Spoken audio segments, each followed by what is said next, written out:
बात कर रहे थे हम लोग कि सर हमारे पास पेपर 1 के अंदर 30 एमसीक्यूज हो गए, 1 घंटा केस स्टडी है सेक्शन ए। अच्छा, तो ये चीज है ना, ये हमारी है कंपलसरी है। सही है। अच्छा, माइक्रो के अंदर हमारे पास दो ऑप्शंस हैं, उसमें से हमें कोई भी क्या करना है भाई, एक को सेलेक्ट करना है। सही है।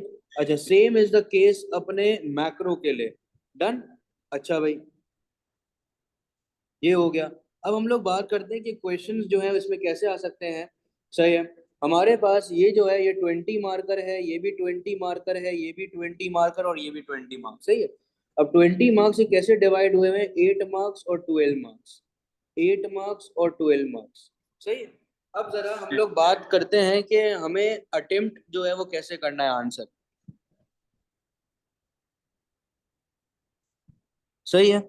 अटेम्प्ट ऐसे करेंगे कि सर हमारे पास जब मैं 8 मार्क के क्वेश्चन की बात करता हूँ, तो सर यहाँ पे थोड़ा सा एक चीज है, दैट इज 3 मार्क आपका नॉलेज का, 3 मार्क आपकी एनालिसिस का, और 2 मार्क्स आपकी जो है वो एवेल्युएशन का। अब यहाँ पे बच्चे समझते हैं कि sir explanation is my analysis. Sir analysis is your basically the outcome whatever is the point you have written. सही है। डन। अच्छा, अब इवैल्यूएशन का सर हैक क्या है कि हम लोग यहाँ पे लिमिटेशन लिख दें। सही है।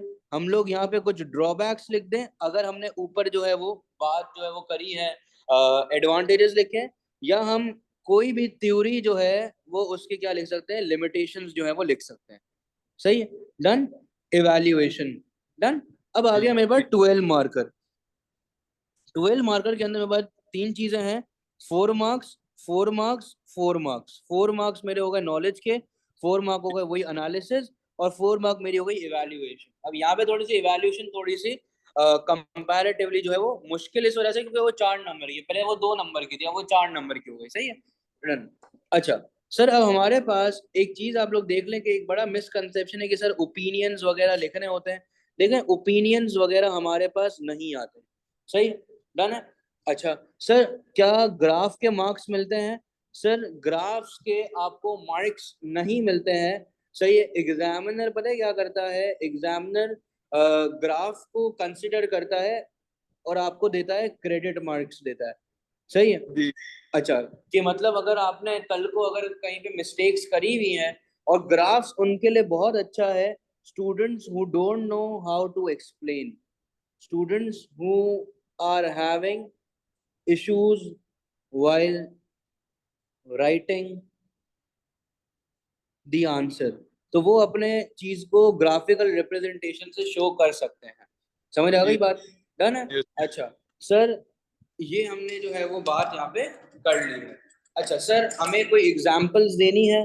सर एग्जांपल्स की कोई नीड जो है वो नहीं है, आप अपने कोर्स से जो है वो साथ रहें, कोर्स जो है उसी के हिसाब से आंसर लिखें। सही है। उसके बाद सर इंपॉर्टेंट चीज और क्या है सर, कीवर्ड्स इंपॉर्टेंट है, वरना मार्क्स जो है वो नहीं मिलेंगे। और जो चीज इंपॉर्टेंट है वो ये है पैराग्राफिंग। सर पैराग्राफिंग आपको जो है वो करनी है। सही है। दैट इज मैंडेटरी, पैराग्राफ्स आप बनाएंगे ताकि आपका आंसर जो है वो स्पेसिफिक लगे। सही है। अच्छा सर, इसके बाद हम लोग ने क्या बात करी कि एक चीज देखें कि हम लोग जो है कंक्लूजन जो है बच्चे लिख रहे होते हैं। सही है। क्या अगर लिख आप रहे होते हैं? सॉरी, क्या बोल रहे हैं, क्या लिख रहे होते हैं? आपने क्या बोला अभी? कंक्लूजन लिखते हैं। जी सही है। जी। अब कंक्लूजन अगर आप लिखते हैं तो सर कंक्लूजन के कोई अलग से कोई अवार्ड नहीं मिलता मार्क्स का, पर वही है कि एक अच्छा इंप्रेशन जो है वो पड़ रहा है एग्जामिनर पे। सही है। पर ये है कि अगर आप नहीं लिखते हो तो चलेगा, ऐसा कोई कोई वो फिक्स नहीं है, मैंडेटरी नहीं, जैसे एवेल्युएशन मैंडेटरी है, राइट। सही है। अक्सर बच्चे समझते हैं कि जी। एवेल्युएशन ही कंक्लूजन है, ऐसा नहीं है। सही है। कंक्लूजन का एक छोटा सा पैराग्राफ बना ले भाई, in order to conclude in conclusion, सही है, दिस इज हैपनिंग। आई बात समझ? जी। ओके, हो गया। यस। अच्छा सर, हमारा जो कोर्स है वो डिवाइड हुआ हुआ है माइक्रो और मैक्रो इकोनॉमिक्स में। सही है। सारे के सारे वही टॉपिक्स है जो आप लोग पहले पढ़ के आए हैं, बस थोड़ा बहुत लेवल ऑफ डिफिकल्टी यहाँ पे बढ़ चुका है। सही है। थोड़ा सा अगर मैं मार्क्स की अवार्डिंग की बात कर लूं तो जी। ये आपको हैरान हो गए कि भाई हमारा जो ए है वो बनता है कम से कम 25 के अंदर। सही है। तो इसका मतलब समझ, मतलब 23-25 की रेंज में आपका ए बन रहा है, तो इसका मतलब समझ जाए कि मतलब 50% बिलो के अंदर आपका ए बन जाता है, जिसका मतलब ये कि कंपैरेटिवली जो लेवल ऑफ डिफिकल्टी है जो बंदा चेक कर रहा है वो थोड़ी सी है यहाँ पे।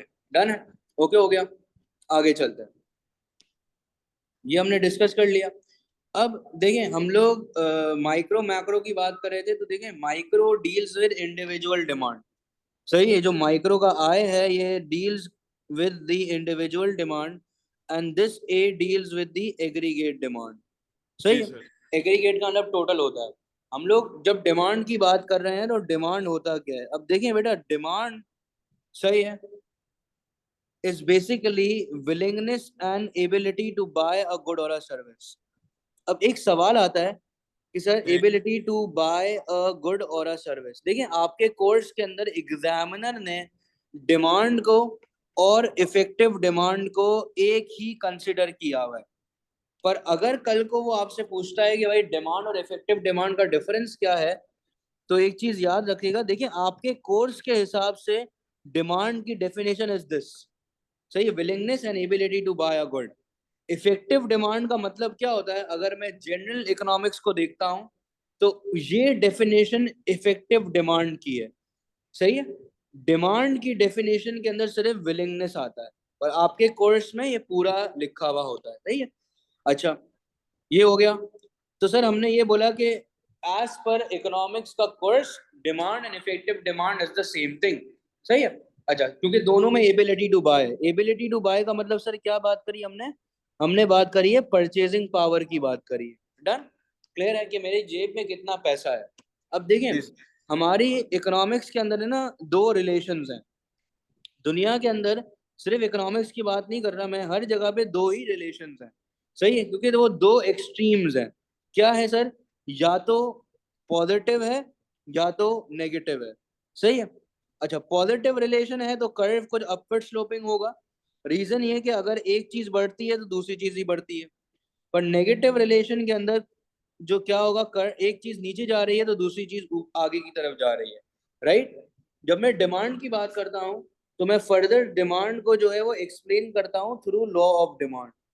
सही है, जी और ये लॉ ऑफ डिमांड क्या होता है कि जब कभी भी प्राइसेस बढ़ती हैं तो आपकी जो डिमांड है वो गिर रही होती है, और जब प्राइसेस गिरती हैं तो डिमांड बढ़ती है। राइट, अच्छा एक पॉइंट आता है कि यहाँ पे all other factors are constant, यहाँ पे ऑल अदर फैक्टर्स क्या है आपके, कांस्टेंट है, जिसका मतलब क्या हुआ कि वो आपकी पोजीशन है सेट्रस पेरेबस की। सही है, इतना कोई इंपॉर्टेंट वर्ड आपके पास ये नहीं है जो एग्जाम में बहुत ज्यादा टेस्ट करे। सही है, आ सही जाए, हो गया। प्राइस बढ़ रही है डिमांड गिरती है, प्राइस कम होती है डिमांड बढ़ती है, इसका मतलब ये हुआ कि जो मेरा रिलेशन है वो क्या है, नेगेटिव रिलेशन है। तो through out the demand thing I will be using this curve, that is my downward sloping.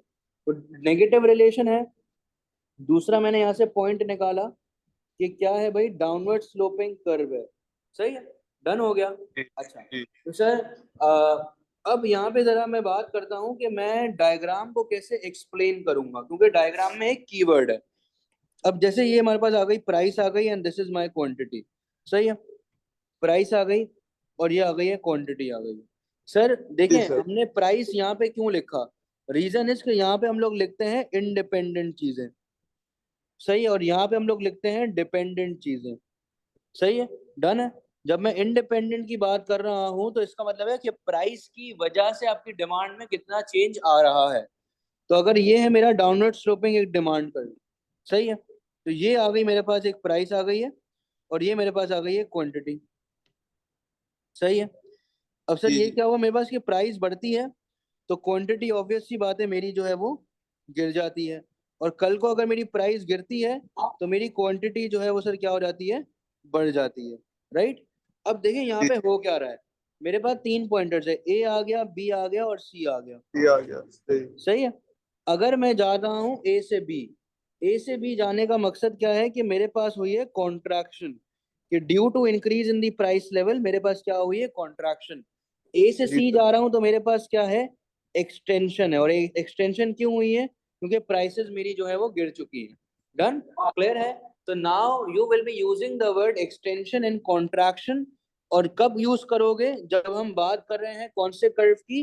जब हम बात कर रहे हैं movement along the demand curve की। जी सही है, सर। डन। यस। अच्छा भाई, क्लियर है? Movement along the demand curve क्या है भाई? कि there is only change in your price level while all other factors are constant. That is the position of ceteris paribus. सही है, जी आगे चलते हैं।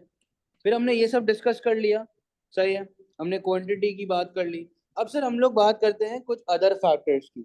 जब मैं अदर फैक्टर्स की बात करता हूं तो ये other factors will be creating shift in demand curve. Will be creating what? Shift in the demand curve. सही है। तो अगर यहाँ पे मैं देखता हूँ कि ये प्राइस है और ये मेरी क्या है भाई? क्वांटिटी है। ये आ गई मेरी पास प्राइस आ गई है, ये आ गई मेरी quantity, and this is my demand line, right? मेरी प्राइसेस क्या है? कांस्टेंट है। तो मैंने यहाँ पे एक लाइन बनाई दैट प्राइसेस आर कांस्टेंट। सही है, and this is the quantity. Clear है, डन। अब सर क्या जी हो रहा सर। है कि अगर कोई भी अदर फैक्टर्स की वजह से इंक्रीज आएगा तो डिमांड कर्व में कौन सा शिफ्ट आएगा? आउटवर्ड शिफ्ट जो है वो आ रहा होगा। सही है। अगर कोई भी लाइन की वजह से मेरे पास डिक्रीज आ रहा है तो लाइन मेरी जो है वो यहाँ पे बनेगी। सही है, D2 पे। और सर मेरे पास क्या आएगा? इनवर्ड शिफ्ट आ रहा होगा। तो इंक्रीज को अब मैं वर्ड नहीं लिखूंगा, मैं लिखूंगा आउटवर्ड लिखूंगा। सही है। और डिक्रीज की बजाय मैं क्या लिखूंगा? मैं लिखूंगा इनवर्ड लिखूंगा। सही है। आप राइट वर्ड और लेफ्ट वर्ड का वर्ड भी यूज कर सकते हैं। अदर फैक्टर्स के अंदर मेरे पास क्या आ गया? अदर फैक्टर्स के अंदर मेरे पास आ गया भाई डिफरेंट फैक्टर्स हैं। जैसे कि सर मेरे पास पॉपुलेशन का चेंज है, पॉपुलेशन के बढ़ने से डिमांड बढ़ जाएगी। इसी तरीके से सर मेरे पास गवर्नमेंट के रेगुलेशंस की बात कर सकता हूँ कि यार अगर टैक्स लगा दिया कल को तो मेरे पास जो है वो डिमांड जो है वो गिर जाएगी। सही, क्योंकि लोगों की अफोर्डेबिलिटी जो है वो गिर जाएगी। सही है, डन। जी सर। आगे चलते हैं। पॉपुलेशन हो गया, गवर्नमेंट रेगुलेशन है सर सीजन पे डिपेंड करता है। सीजन की वजह से सीजनल चेंज आ गया कोई तो डिमांड में जो है वो चेंज आ रहा होगा। सही है। इसी तरीके से और क्या हो सकता है सर? हमारा टेस्ट, सही है, हमारा जी प्रेफरेंस, सही है, हमारे पास क्या है भाई? हमारा फैशन, सही है। ये सारी चीजें हैं जिसकी वजह से चेंज आ रहा होगा डिमांड में। एज फैक्टर एक बहुत बड़ा पॉइंट है जिसकी वजह से डिमांड में चेंज आ रहा होगा। सही है। फिर हम लोग ने क्या बात करी यार कि और क्या हो सकता है भाई? Substitute and complement. अब सब्सटीट्यूट गुड कौन से गुड्स होते हैं भाई? That offer similar utility, that offer similar satisfaction. सही है, यस। डन। अच्छा भाई, और सर कॉम्प्लीमेंट्री गुड कौन से गुड होते हैं? कॉम्प्लीमेंट्री गुड वो गुड होते हैं दैट इज मैंडेटरी, सही है, to use with the original good. वो गुड जो कि रिलेटेड गुड्स होते हैं। क्या होते हैं आपके? Related good. ये वर्ड रिलेटेड मैं यूज कर रहा हूँ यहाँ पे। ये एमसीक्यू के अंदर बहुत ज्यादा टेस्ट यूज होता है रिलेटेड का वर्ड। सही है, डन है। आगे चलते हैं। ये सब्सटीट्यूट गुड्स है तो ऑब्वियस सी बात है अगर कल को अगर पेप्सी की जो प्राइस है वो बढ़ती है तो ऑटोमेटिकली कोक की डिमांड में सर क्या आ जाएगा? पॉजिटिव चेंज आएगा, कोक की डिमांड बढ़ जाएगी, राइट? कॉम्प्लीमेंट्री गुड है, अगर पेट्रोल की प्राइस कल को बढ़ जाती है तो आपकी गाड़ियों की डिमांड में नेगेटिव इम्पैक्ट आएगा, गाड़ियों की डिमांड गिर जाएगी। सही है। अच्छा, जी फिर हमने बात करी सर के इनकम लेवल्स की बात कर सकते हैं हम लोग यहाँ पे। सही है। इनकम लेवल्स की वजह से मेरे पास कौन कौन से गुड्स होते हैं? मेरे पास एक होता है यार अपना अच्छा, इनकम लेवल्स की बात करते हैं। इनकम लेवल के अंदर मेरे पास आ गया यार कि एक हो गया मेरा नॉर्मल गुड हो गया, सही है, और एक हो गया सर मेरा कौन सा भाई? इन्फीरियर गुड हो गया। जब मैं नॉर्मल गुड की बात करता हूँ तो नॉर्मल गुड वो गुड है, सही है, जिसका पॉजिटिव रिलेशन है विद इनकम। कि जैसे जैसे मेरी जो है वो इनकम, इनकम को मैं डिनोट कर रहा हूँ फ्रॉम वाई, इनकम बढ़ी मेरी डिमांड बढ़ती है। जैसे कोई भी हमारा लग्जरी गुड की अगर मैं यहाँ पे बात जो है वो कर सकता हूँ, डन। पर अगर मैं यहाँ पे बात करूँ तो इन्फीरियर गुड की, तो इन्फीरियर गुड होता है मेरा लो क्वालिटी गुड। सही है। जी तो ऑब्वियस सी बात है कि जब कभी भी आपकी इनकम लेवल्स जो है वो बढ़ते हैं तो कंज्यूमर डिफरेंट अदर प्रोडक्ट्स को ढूंढते हैं rather than buying inferior good. तो ऑब्वियस सी बात है जब इनकम बढ़ेगी तो आप जो है वो बस में नहीं घूमेंगे, आप जो है वो किसी दूसरी तरफ जो है वो जाएंगे, कोई दूसरे गुड की तरफ जाएंगे, या बस को तो आप ऑब्वियस सी बात है कि आप कंसिडर नहीं करेंगे। डन है, क्लियर है।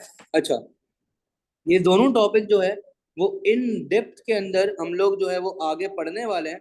जिसे हम कहेंगे सर YED और XED का टॉपिक, सही, जिसके अंदर हम लोग इनकी इलास्टिसिटीज के बारे में और इनके फैक्टर्स के बारे में डिस्कस जो है वो करेंगे। सही है, आगे चलते हैं। तो सर ये हमारे जी पास कुछ चीजें थी, फिर हम लोग बात करते हैं भाई PED की बात करते हैं। सही है, आ जाए। अगर यहाँ तक कोई भी क्वेरी है तो जरा मुझसे पूछ लें।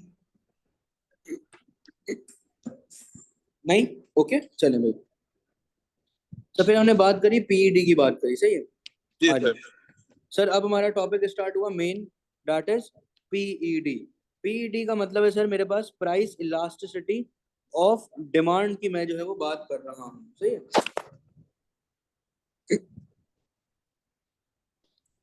अच्छा सर इसकी डेफिनेशन जो है वो एक अगर आपको पता होनी चाहिए एट दिस पॉइंट कि सर PED measures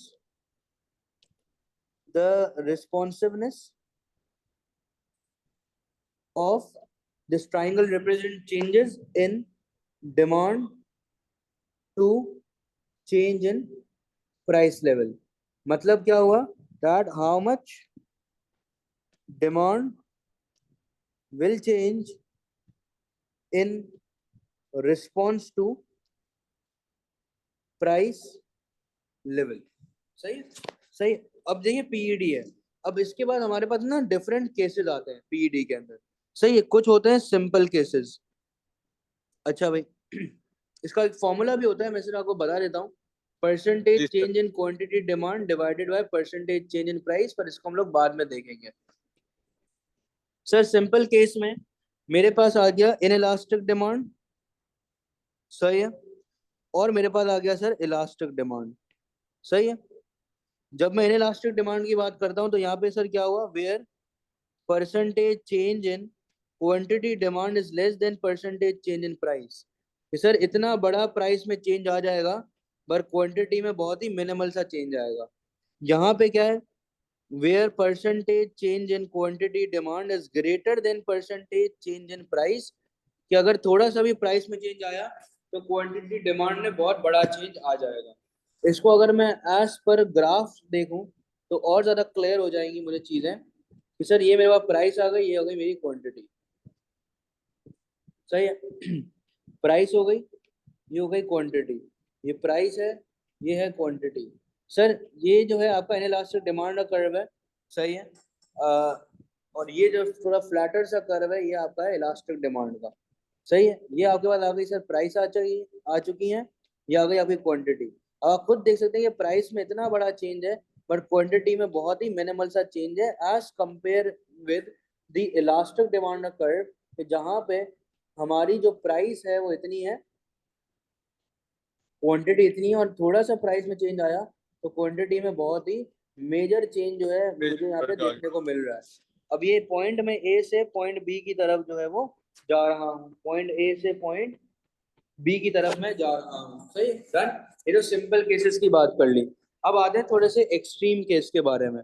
सही है,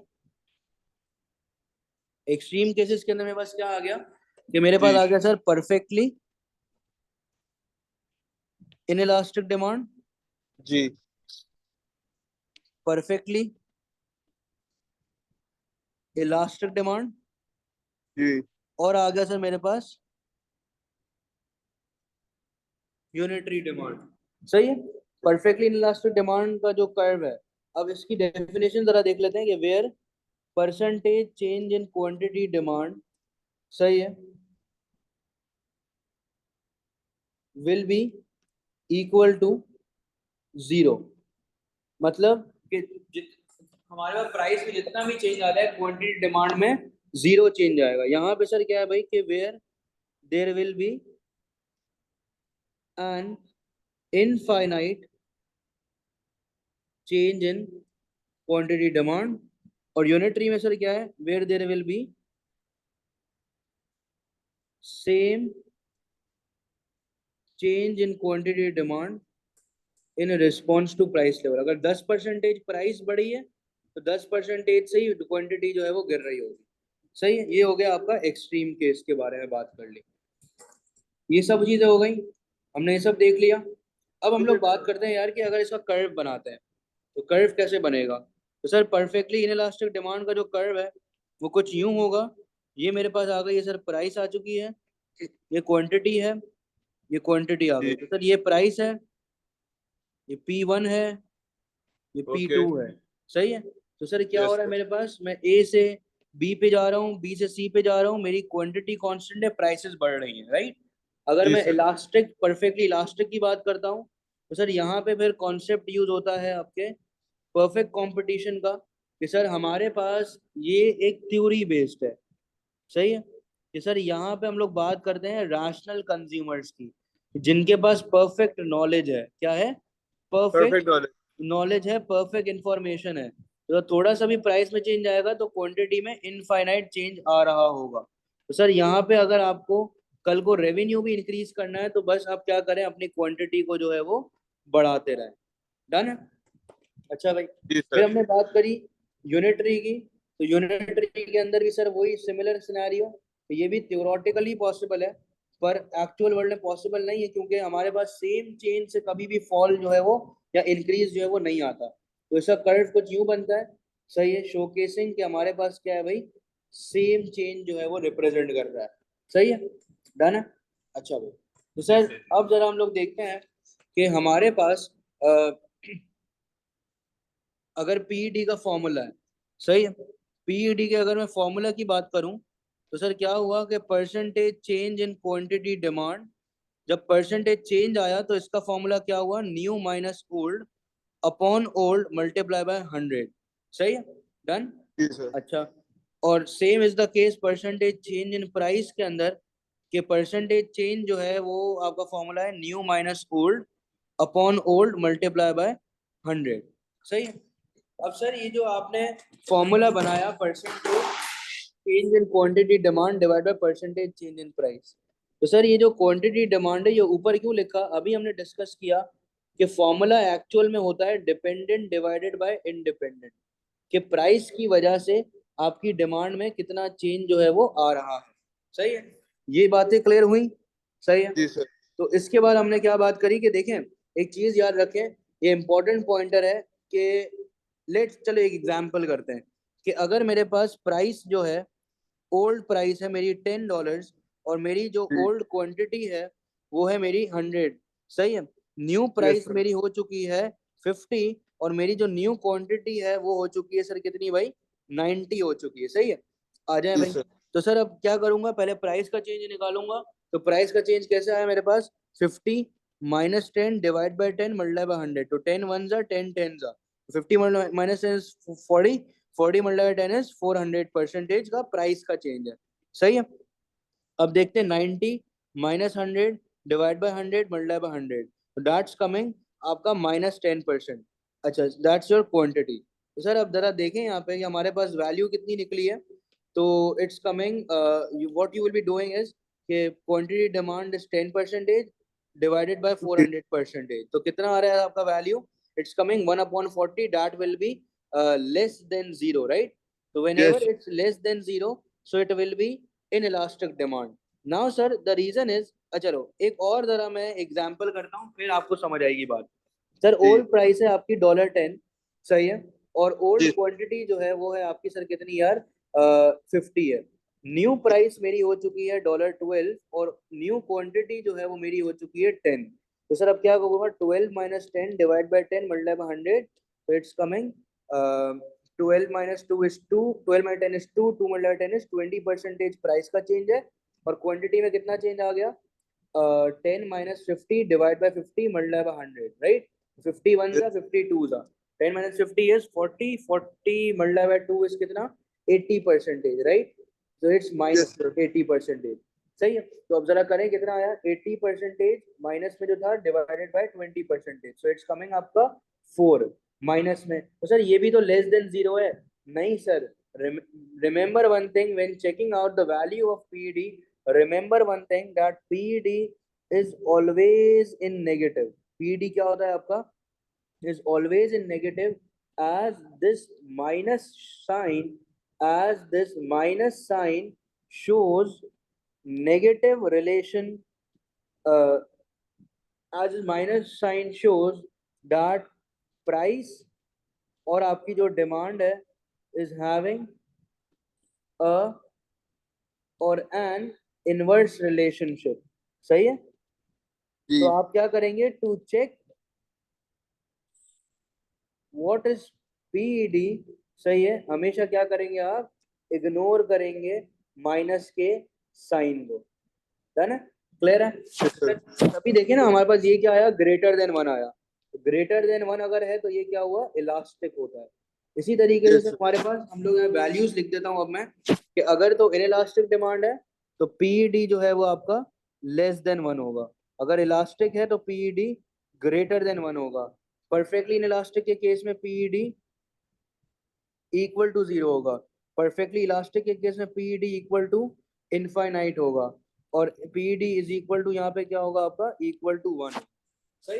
yes, सर, अगर यहाँ तक कोई भी क्वेरी है तो जरा पूछ ले। आज का हमारा जो टारगेट था वो पूरा हो चुका है। That was understanding the demand curve, understanding PED and the formula thing plus the derivation of the formula. In the next class beta we will be discussing about factors affecting PED और फिर हमारा थोड़ा सा lengthy topic चलेगा। अगर यहाँ तक कोई भी क्वेरी है तो जरा पूछ लें। सही। नहीं सर, बिल्कुल कोई क्वेरी